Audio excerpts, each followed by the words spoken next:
এখানে নিয়েছি দেখো একদম চুনো মাছ, খুব ভালোভাবে ধুয়ে পরিষ্কার করে আমি ঝুড়িতে অনেকক্ষণ আগে জল ঝরিয়ে রেখেছি। আর তার মধ্যে আমি একটু লবণ আর হলুদ দিয়ে খুব ভালোভাবে মাখিয়ে নেব। আর আজকে তোমাদের সাথে রেসিপি শেয়ার করব এই চুনো মাছের টক রেসিপি। খুব সহজেই কীভাবে টক মানে বানানো যায়, আর খুবই ভালো লাগে এই রেসিপিটা খেতে। তা তোমরা চলো দেখতে থাকো আমি কীভাবে বানাই।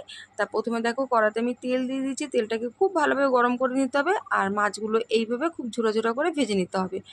তা এইভাবে কিন্তু, আর এই মাছটা কিন্তু খুবই স্বাদ হয় খেতে। আর এই মাছে কিন্তু একদমই কাঁটা নেই, ছোটরাও খেতে পারবে, এতটাই ভালো এই মাছগুলো খেতে হয়। তা এই মাছ দিয়ে আমি আজকে মানে টক রেসিপি তোমাদের সাথে শেয়ার করব। তা দেখো এইভাবে কিন্তু আমি একদমই ঝুড়া ঝুড়া করে ভেজে নিয়েছি, তোমরা দেখে বুঝতে পারছো। এগুলো কিন্তু শুধু শুধু খুব ভালো লাগে খেতে, মানে টক ডালের সাথে পাশে রেখে। তা দেখো এইভাবে সব ভেজে নিয়েছি।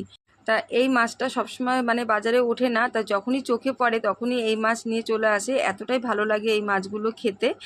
তা দেখো এখানে মাছগুলো আমার সব ভাজা হয়ে গেছে।